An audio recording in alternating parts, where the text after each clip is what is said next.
오스트리아 국립도서관에는 펼치면 끝까지 읽어야만 하는 책이 있다고 한다.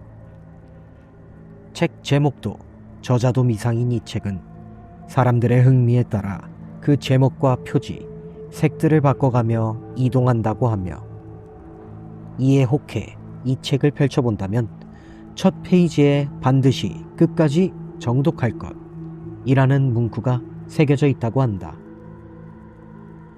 만일 정독을 하지 않는다면 무슨 일이 벌어지는지는 알 수 없으나 책의 마지막 장에는 수많은 사람들의 성과 이름이 빼곡하게 적혀 있다고 한다.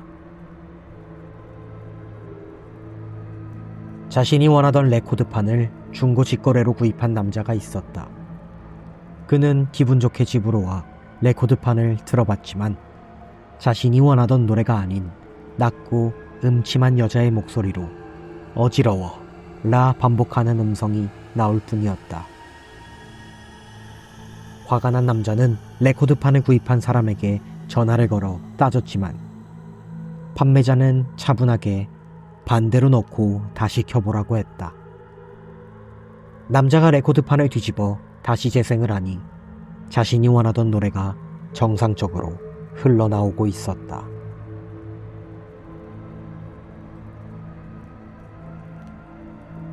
미국 켄터키주에는 놀이기구의 오작동으로 11명이 사망하여 폐쇄된 놀이공원이 있다. 초등학생들이 대거 사망한 이 놀이공원은 근처 주민들에 의하면 밤마다 이상한 소리들이 들려온다고 한다. 공포스팟 탐험을 즐기는 남성 Y는 홀로 늦은 밤 이 놀이시설의 담을 넘어 스릴을 즐기려 하였다. 하지만 Y는 얼마 지나지 않아 혼비백산한 채 인근 식당으로 거품을 물며 뛰쳐들어왔다고 한다.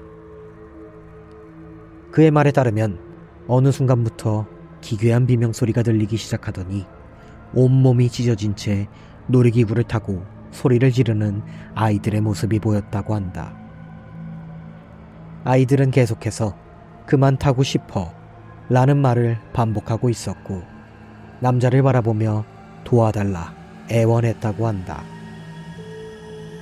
이후 남자는 끝없이 돌아가는 놀이기구에 탄 악몽을 계속해서 꾸게 되었고 결국 사망하였다고 한다. 그의 유서는 더 이상 놀고 싶지 않아 였다고 한다. 1997년 일본 효고현 일대에서 수상한 무리들이 선로를 줄지어서 걸어가고 있다는 신고가 빗발쳤다. 각종 방울소리와 중얼거림, 기도소리들이 들리고 있으며 이 무리들은 모두 창백한 시체처럼 누군가 말을 걸어도 대답조차 하지 않고 선로를 따라 산으로 향하고 있다고 하였다. 출동한 경찰은 선로 일대를 샅샅이 수색하였으나 그 어떤 사람조차 발견할 수 없었다. 다만 산으로 이어지는 터널 안에서 다량의 방울들과 부적들이 발견되었을 뿐이다.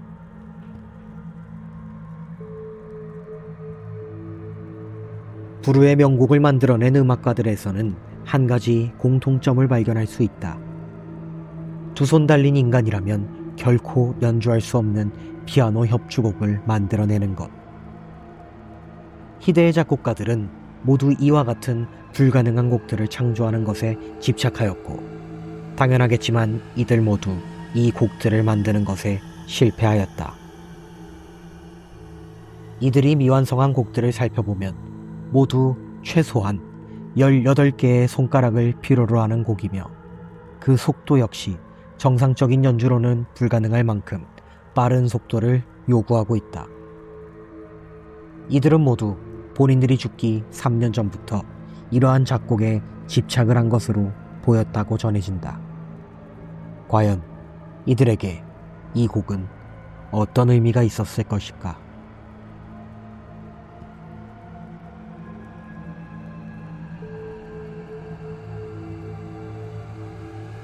충청북도 마을에는 매년 봄마다 산에서 피어나는 들국화를 찾아 마을의 한 해를 기원하는 전통이 있다고 한다.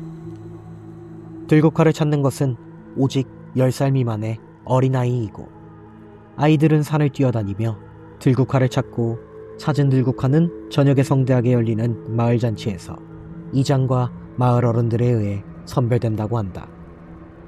색이 가장 진하고 향기가 가장 좋은 꽃이 그해 국화로 선정되며, 선정된 아이는 풍요자로 선정되어 늘 행운이 뒤따른다고 한다. 다만 가끔씩 아이들 중에는 흐느끼는 소리가 들리는 푸른색 들국화를 찾을 때가 있는데, 이 국화를 찾은 아이는 반드시 마을에서 떨어진 외딴 오두막에서 홀로 1년을 지내야만 한다. 만일 그러지 않는다면 마을에서는 반드시 그 해 태어난 모든 생명이 시들어버린다고 전해진다.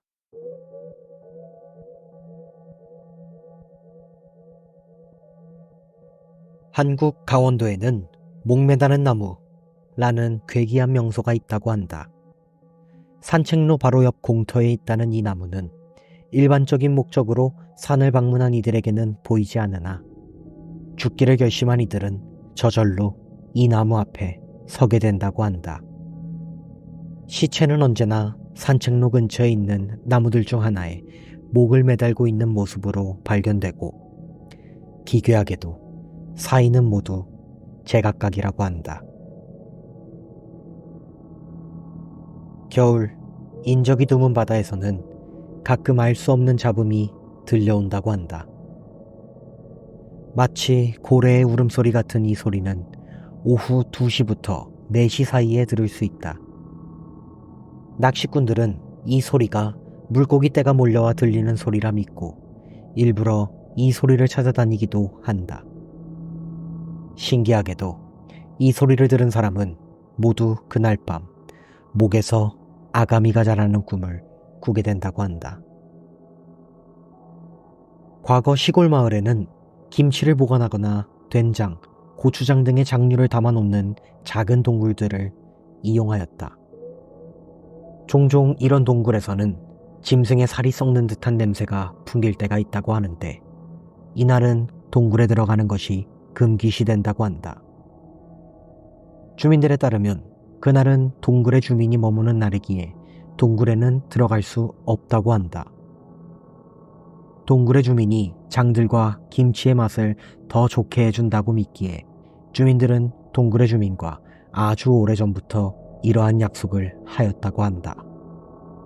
다만 가끔 찾아오는 외지인들이 동굴의 주민이 머무는 날 동굴에 들어갔다가 허리가 3번 접혀 장독대 안에서 발견되는 일들을 보면 그들의 약속은 동굴에 그것을 가둬놓은 효과적인 봉인 방법이었을 수도 있다. 7차 십자군 당시 성전기사단 니콜라스 기수휘와 평기사가 기록한 청동성대의 잔은 당시 십자군으로 차출된 평민들의 기록이 담겨있다. 평민들의 처지에서 기록되어 전쟁의 두려움, 잔혹함, 그리고 평범한 일상이 잘 담겨있는 이 기록서에는 한 가지 이상한 기록이 담겨있다. 1250년 루이 9세의 항복 후 생존한 니콜라스와 13명의 평민기사들이 탈출해 1251년 봄 이슬람 선박을 탈취, 지중해 어딘가 키렘푸스 섬에 도착하였으나 이슬람에 의해 프랑스로 가는 항로가 막혀 갇혀버렸다. 곧 식량이 바닥났고 며칠이나 계속되는 굶주림에 결국 평기사들은 편을 갈라 서로를 잡아먹으려 했다. 니콜라스는 이들을 말리며 신께 기도를 올리고 자신의 한쪽 다리를 잘라내어 그들에게 건네주었다. 평기사들은 그 다리를 맛있게 먹었다. 오직 신앙심이 깊던 한 명만이 이 다리를 먹지 않았다. 얼마 후 평기사들은 다시 니콜라스에게 찾아갔다. 니콜라스는 기도를 올리고 다시 다리를 잘라 그들에게 주었다. 평기사들이 다시 한번 찾아갔을 때 니콜라스는 또다시 다리를 잘라 그들에게 주었다. 그들은 그 다리를 받지 않았다. 평기사들이 찾아오지 않자 니콜라스는 직접 그들에게 찾아가 애원했다. 제발 자신의 다리를 먹어달라며 애원하던 니콜라스의 하반신에는 8개의 다리가 꿈틀거리며 자라나고 있었다. 그들은 두려움에 사로잡혀 니콜라스를 죽여버렸다. 니콜라스가 죽자 다리를 먹던 모든 평기사들은 일제히 복통을 호소했다. 얼마 뒤 이들 모두 배가 부풀더니 살점을 뚫고 다리가 튀어나오며 고통을 호소했다. 하지만 이들은 죽지 않고 고통에 몸부림칠 뿐이었다. 다리를 먹지 않았던 그 기록자만이 두려움에 떨며 신께 기도를 올리자 이들은 모두 땅속으로 빨려 들어갔다.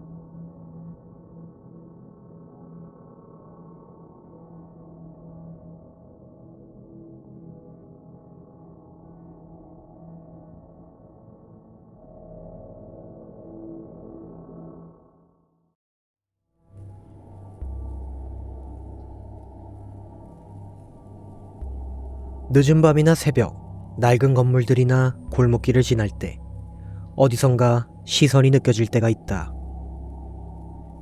이때에는 절대 그 시선이 느껴진다 생각되는 곳을 바라봐서는 안 된다. 그것이 사람이라면 괜찮을 수 있겠지만 만일 사람이 아니라면 당신이 자신을 볼 수 있다 느낀 그것이 어떤 행동을 보일지는 아무도 알 수 없다. 신에게 기도를 드리고 싶다면 대중적인 곳, 가령 교회 혹은 절 등과 같이 공인되었거나 많은 사람들이 찾아가는 곳에서 드려야만 한다. 간혹 산, 바다, 아무런 건물 등에서 기도를 드리는 사람들이 있다. 이는 굉장히 위험한 행동이다.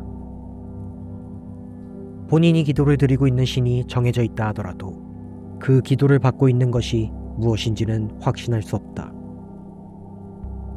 확신할 수 없는 무언가에게 기도를 드린다는 것은 결국 자신의 몸을 누구나 이용할 수 있는 공공장소로 만드는 것과 같다. 이란 하마단 지역 주민들은 모두 같은 꿈을 꾸었다. 하늘에서 날개 달린 천사들이 내려와 나팔을 불며 빙글빙글 춤을 추자 온 마을에 따스한 기운이 감돌며 주민들 모두가 천사들의 품에 안겨 하늘로 올라가는 꿈이었다. 주민들은 모두 신기해하며 신께서 직접 메시지를 전하신 거라 생각하며 기뻐했다.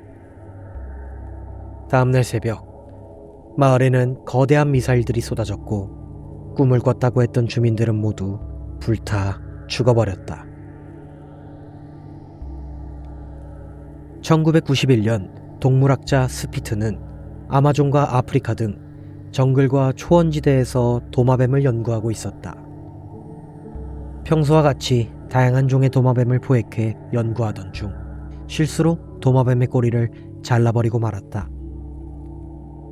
다행히 꼬리가 한 번은 다시 자라는 종이기에 그는 이 기회에 새로 자라는 꼬리가 얼마나 다른 모습을 하고 있는지 관측하기로 했지만 꼬리가 잘린 도마뱀은 꿈틀거리다 얼마 못 가 죽어버렸다. 기이하게도 잘린 꼬리가 계속해서 움직이더니 이내 천천히 몸통이 자라나 결국 머리까지 역으로 자라나 버렸다. 세기에 발견을 했다고 확신한 스피트는 도마뱀을 우리에 담아 곧장 고국으로 향했지만 고국으로 돌아와 확인한 도마뱀은 거짓말처럼 잘린 꼬리만이 담겨있을 뿐이었다.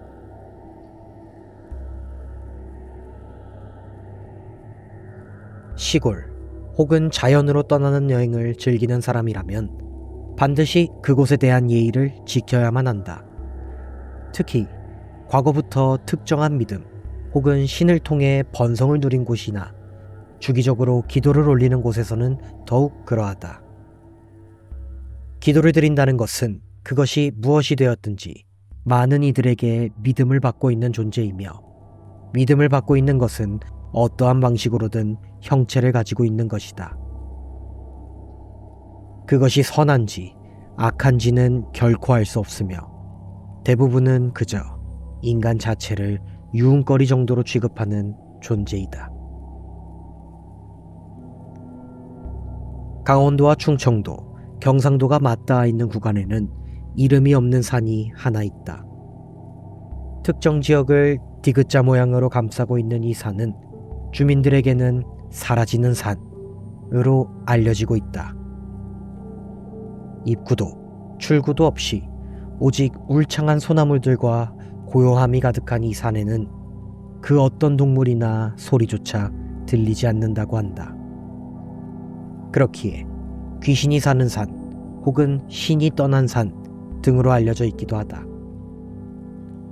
산으로 떠난 이들은 언제나 실종되었고 이 산의 입구를 발견했다고 말하는 자들은 모두 꿈속에서 계속해서 나오는 산의 입구와 부르는 소리를 견디지 못하고 죽거나 산으로 향하여 실종되었다고 한다.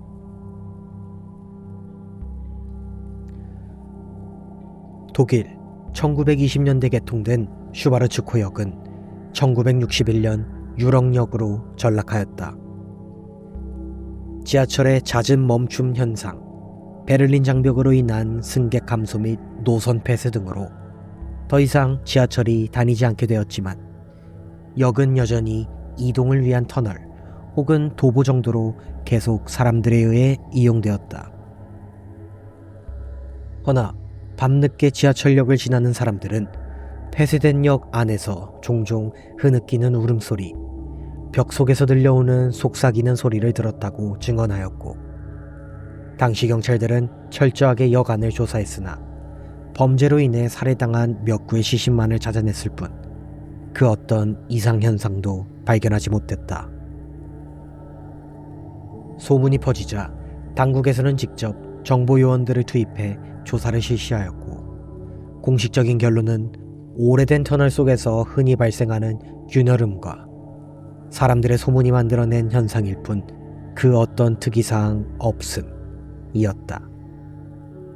다만 일부 사람들이 목격한 것에 의하면 요원들은 분명 짙은 천막으로 감싸진 거대한 무언가를 옮기고 있었고 공식적인 조사가 끝난 이후 곧장 이 역은 누구도 출입이 불가능하게 철저하게 통제되었다고 한다.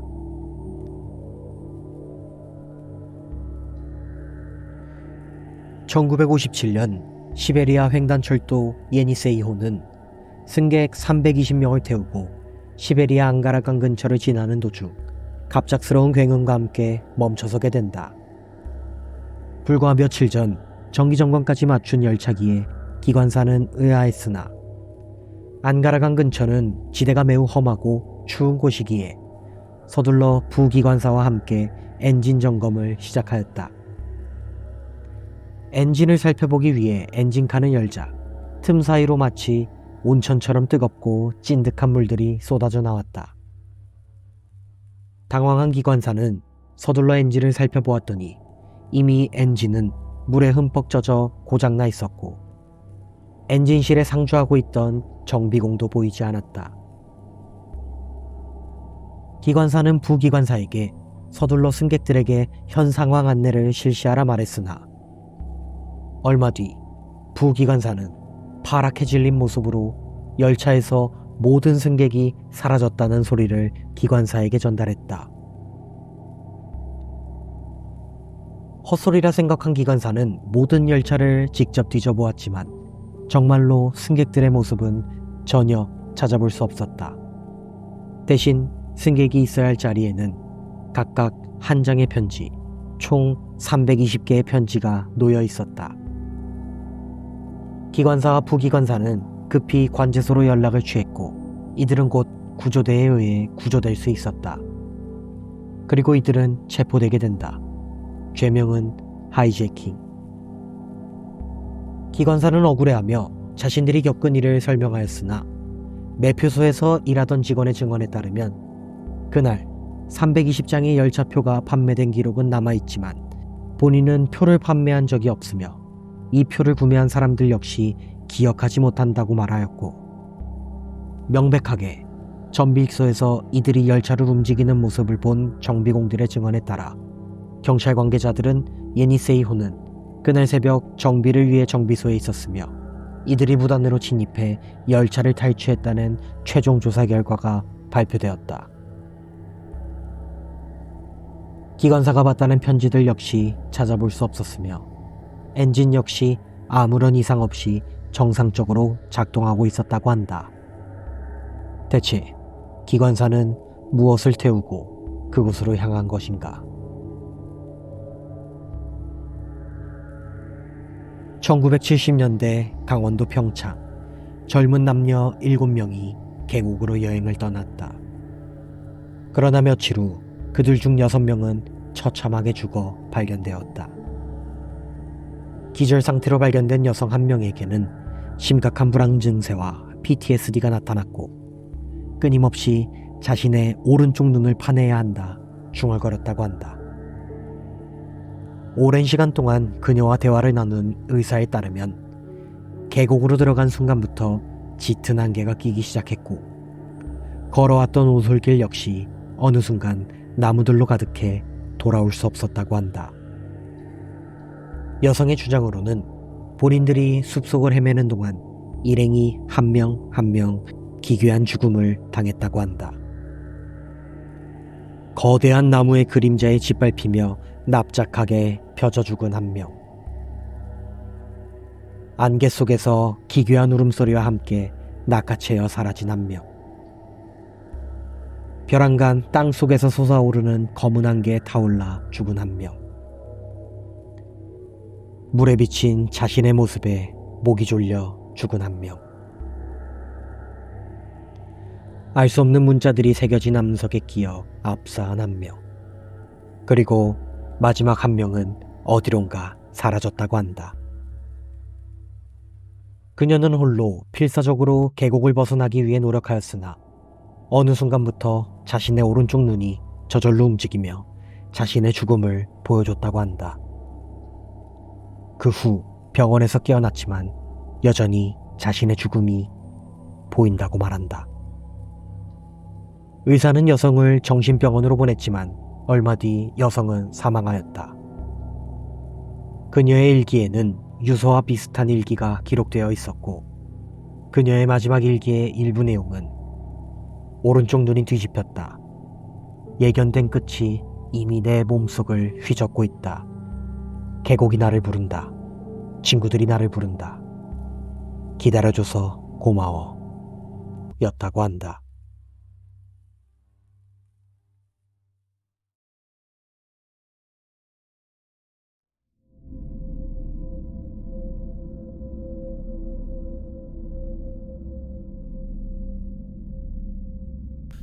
대한민국 강원도 일부 지역에는 일제감정기 지도에 표시된 간이역들이 있었다. 전쟁 물자 운반용으로 사용되던 이 철도에는 많은 한국인들이 징용되어 노역을 하였다고 한다. 강제 노역에서 죽은 한국인들의 시체를 던져버리는 곳으로 이용된 간이역들은 해방 후 시체 수습을 위해 정부 인원들이 파견되었으나 시신은커녕 사용된 간이역조차 찾을 수 없었다고 한다. 가끔씩 지도에 표시된 간이역의 부근에서는 알 수 없는 비명소리가 들리곤 한다고 주민들은 말했다. 하와이 와이키키 해변에서 휴양을 즐기던 가족이 있었다. 한 신혼부부가 그들에게 사진을 찍어달라며 카메라를 건네주었고 남편이 셔터를 누르는 순간 강렬한 플래시와 함께 그 부부는 사라져버렸다. 사건을 접수받고 출동한 경찰은 남편에게서 카메라를 받아 찍은 사진을 확인해보니 검게 그을린 2도인의 시체가 찍혀 있었다고 한다.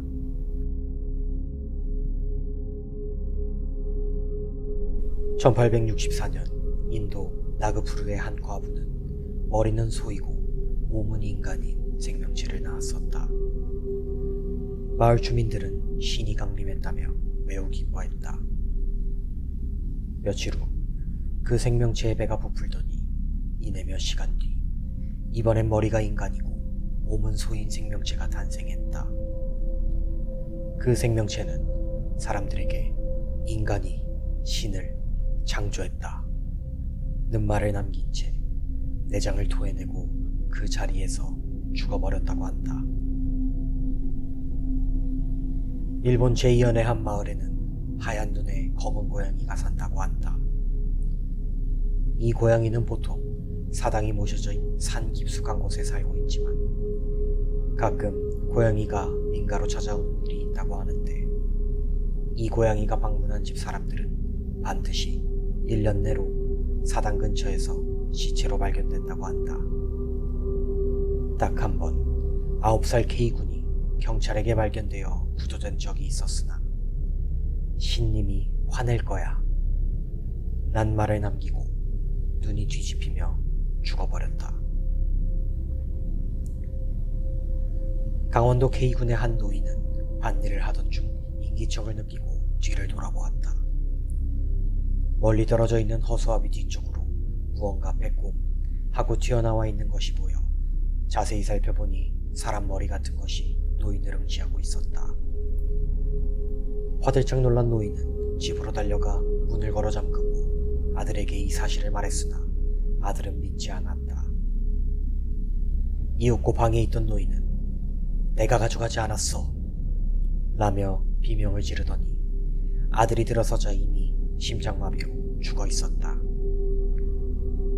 사망신고를 위해 자택으로 방문한 경찰은 아들의 이야기를 듣고 이미 K군에서 6번째 동일한 사망신고 내용이라며 당황하였다.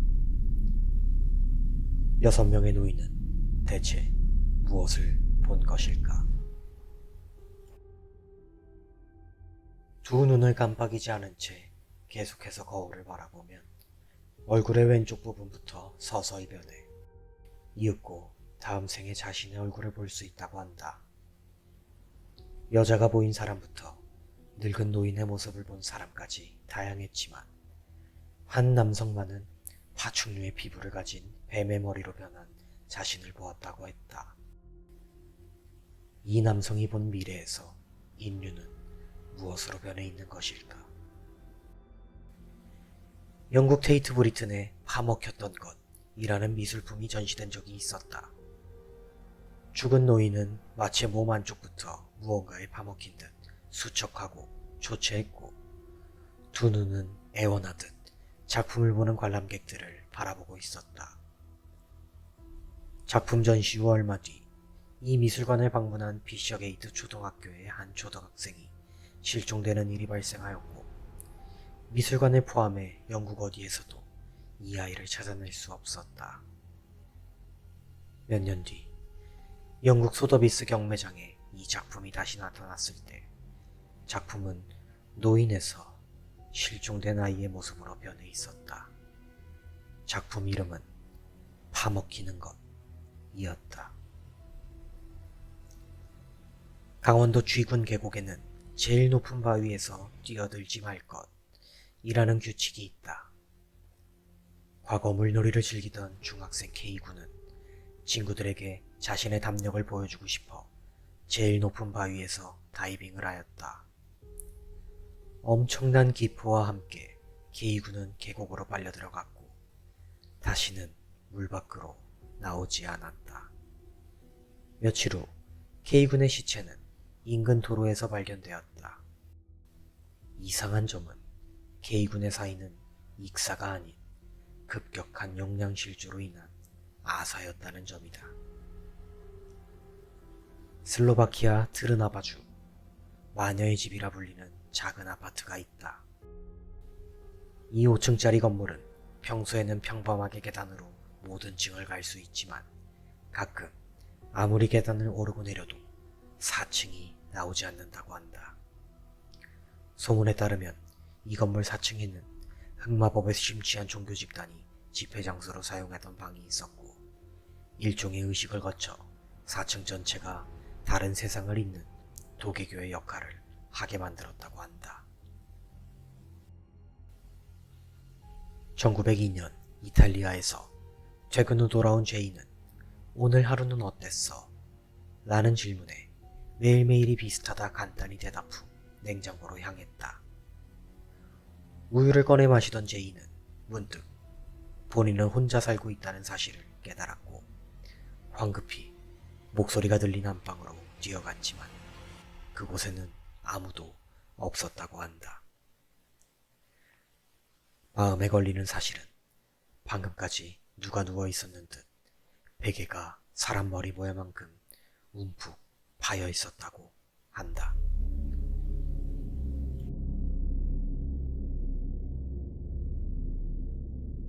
태어난 시간과 정확히 동일한 시간에 죽게 된다면 하늘 위로 초록색 빛이 떠오른다고 한다. 이는 지금까지도 종종 목격되고 있는데 20세기 한국의 H기도원에서 신도들이 집단으로 사망했을 당시에도 하늘 위로 수십 개의 초록빛들이 떠올라 몇 분 동안 서성였다고 한다. 이 초록빛을 본 사람들은 무언가에 홀린 듯 그 빛이 떠오른 곳으로 발걸음을 옮기게 되고 죽은 사람들을 보며 잊지 못할 아름다움을 느끼며 감탄한다고 전해진다. 동의보감은 총 25권, 25책으로 구성되어 있다. 하지만 일각에서는 소실된 26권과 2권의 책이 더 존재하며 민간에서 떠도는 주술적인 의학, 도교와 신성교의 지식이 융합된 선술의 의식들이 담겨 있다고 한다. 26권에는 이빨이 자라는 법, 죽은 자를 일으키는 법, 영혼 결혼식을 통한 불치의 치료 등 현재까지도 치료가 불가능한 질병들에 대한 치료법들이 담겨 있다고 한다. 1710년 한양에서는 동의보감에 적힌 방식대로 치료를 하였더니 노인의 입에서 젊은이의 것처럼 이빨이 튼튼하게 다시 자라났다는 야사가 있었으며 1832년에는 나병에 걸린 이들에게 쥐의 젖과 도마뱀의 창자 그리고 검열의 내장을 섞은 약을 뿌렸더니 떨어진 살점에서 새로운 살이 순식간에 솟아났다고 한다. 닭이 동트기 전 우는 이유는 빛 변화에 민감한 송과체라는 내분비샘이 굉장히 예민하기 때문이라 한다. 허나 닭을 키우는 시골에서는 종종 늦은 밤이나 이른 새벽에 닭이 우는 소리가 들릴 때가 있다. 이 소리는 닭을 키우는 곳이나 닭장이 아닌 산속으로부터 들려오며 이 소리가 들린 날에는 언제나 동트기 전 울던 닭들이 일제히 울지 않는다고 한다. 이 소리는 과연 무엇의 소리일까?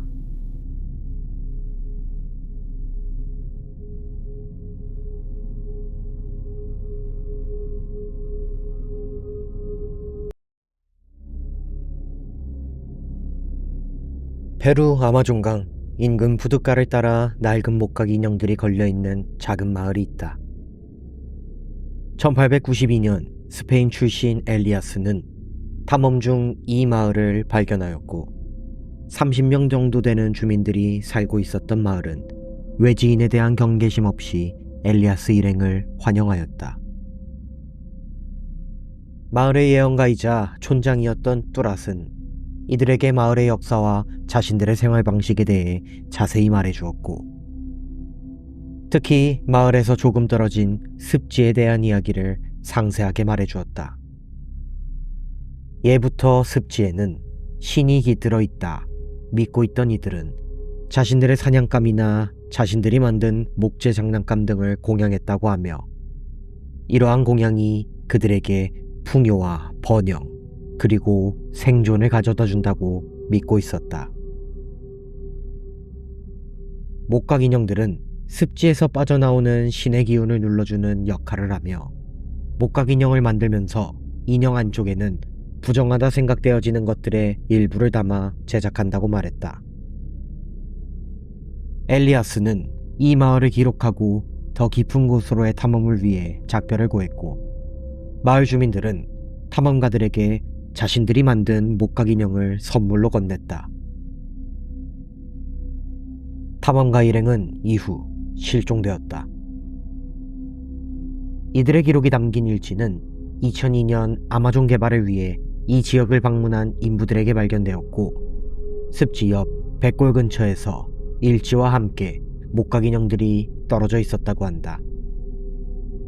이들이 방문한 마을은 오직 습지대만이 남아 있었고 부족의 흔적 역시 발견되지 않았다. 2003년 국제중앙박물관. 전시되어 있던 백제관음보살 입상이 사라지는 일이 벌어졌다. 백제시대 최고의 불교예술 작품으로 평가받던 이 입상은 섬세한 조각과 부처의 옅은 미소와 손모양이 세밀하게 묘사되어 국보까지 등록될 만큼 정교하고 아름다웠다. 도난 사실은 입상이 사라진 직후 경비원 백씨에 의해 알려졌다. 새벽 2시경 경보장치가 요란스럽게 울리자 야간 순찰 중이던 백씨는 다른 동료들보다 빠르게 현장에 도착하였지만 이미 입상은 사라진 상태였다고 한다. 그러나 관리실에 있던 동료 직원 임씨는 경보가 울린 후 CCTV를 확인하였으나 어떠한 이상 증세도 없이 입상은 정상적으로 보관되어 있는 상태였다고 말했으며,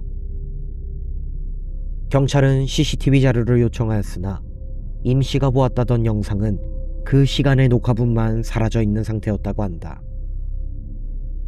경찰은 백씨를 유력한 용의자로 지목하고 사건을 조사하였으나 아무런 단서도 발견할 수 없었고, 결국 입상 도난 사건은 영원히 미제 사건으로 남게 되었다. 다만 백제관음보살 입상은 백제멸망전이나 일제감점기의 시작 직전 갑자기 소실되었다는 기록이 있던 보물이기에 일부 사학자들은 입상의 소실 자체에는 큰 염려를 하고 있지는 않다고 한다.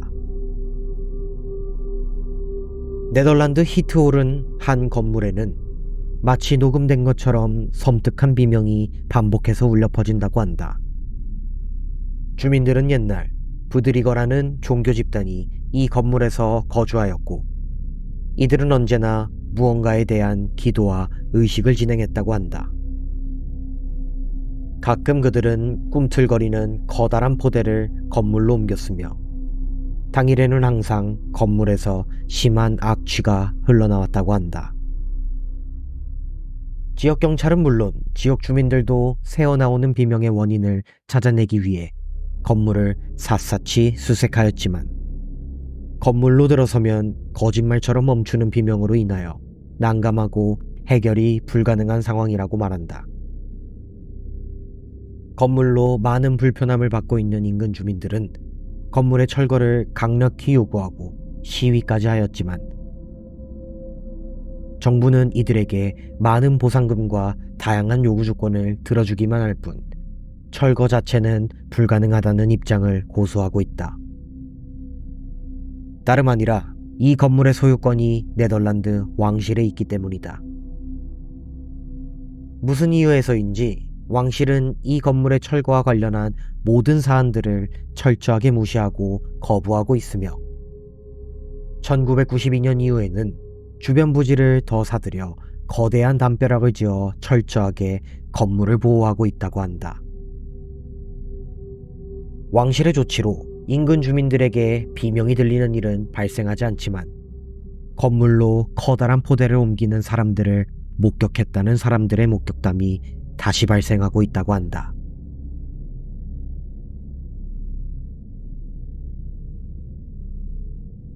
제주도 올레길 22-2 코스에서는 제주도의 아름다운 해안 절벽을 따라 이어지는 코스이다. 하지만 이 코스에는 간혹 사람인지 무엇인지는 모르겠으나 이상한 현상들이 나타난다고 한다.